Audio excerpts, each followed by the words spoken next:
Good morning to all traders and welcome back to our daily market insights video. My name is Stavros and today I'm going to talk about our favorite metal, gold, and also oil. Gold lost some momentum yesterday despite US consumer data disappointed as risk appetite was spread between greenback and marginally to equities, with investors liquidating long positions on gold. Oil, on the other hand, managed to move higher despite a surprise build in API inventories, and that is mainly because Venezuela's production was found disrupted once again due to electricity outage.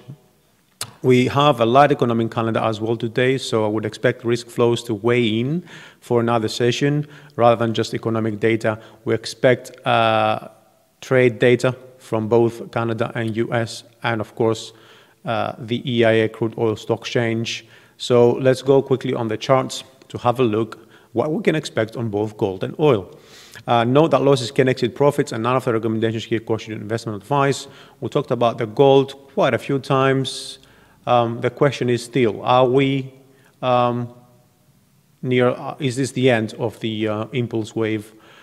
Is this the end of the correction, or are we going to see a higher move for a correction, for a deeper impulse wave, and then a correction? We still don't know. We do get some supportive signal on the MACD histogram that this could turn out to be just a head and shoulders pattern, left shoulder, right shoulder, where prices are expected to move a little bit lower, maybe down to 1233, 1260, anywhere between, which is also the 61.8 retracement level of the full impulse wave.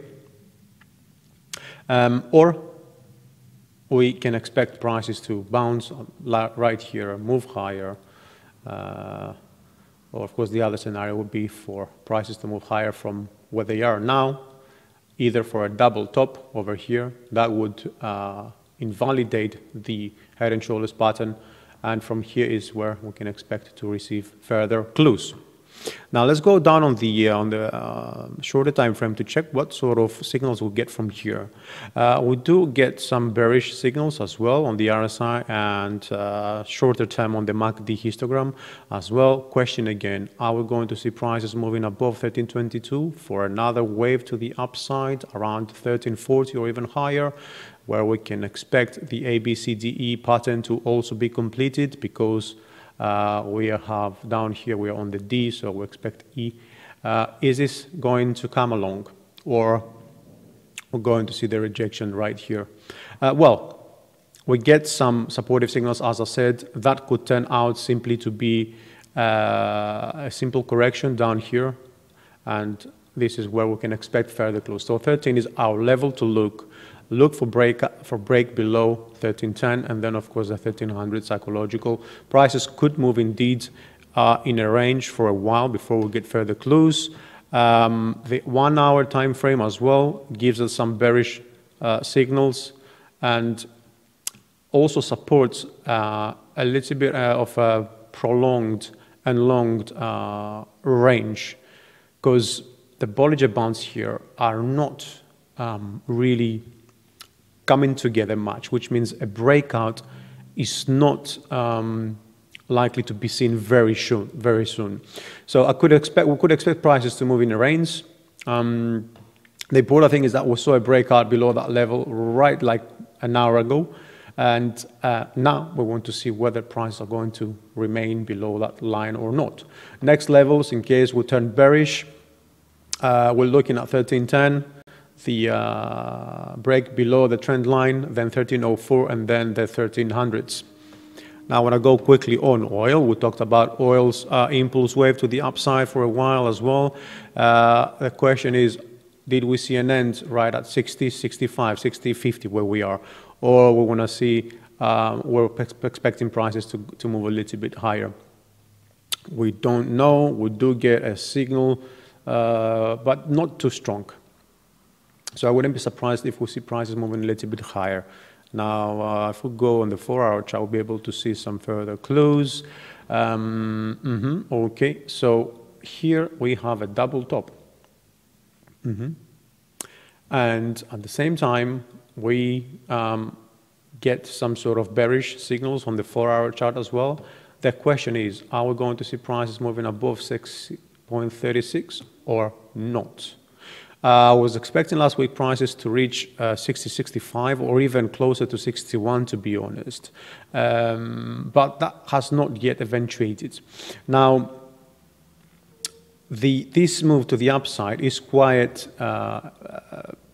there's not many bearish signals or many bearish candles over here. So I wouldn't be surprised if we saw something like this, okay, with prices expected to show us further close around the 61 level. Now, obviously, because we get these two signals on the RSI and MACD, I am a little bit cautious.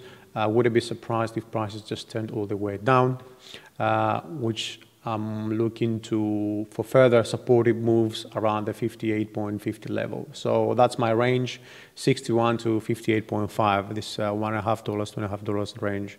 Down on the 1 hour quickly. Okay, so we do get some sort of bullish signals here, hidden divergence and normal divergence. Question is, are we going to see the impulse ending around 60.80 or not, around the 61? Well, if that was a scenario, then that would give me a false break above this area, which would trigger more sells around this level. So it would make the bearish scenario stronger.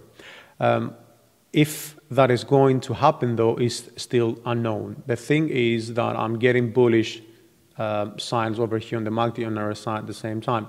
And if you just notice around these levels over here, the Bollinger Bands, contrary to the gold, the northern band is really like pulled to the downside, which means we can expect a breakout to the upside within the next few hours.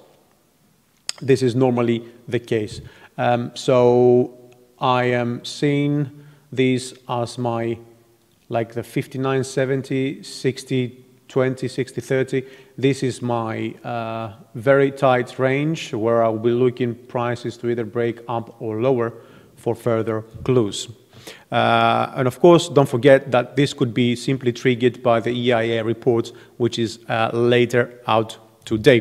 Thank you for watching our daily video. For one more time, I want to encourage you to visit our blog because we cover a lot of news there. We cover everything from politics, economics, and other indicators, as well as, of course, publish trading ideas and provide technical analysis.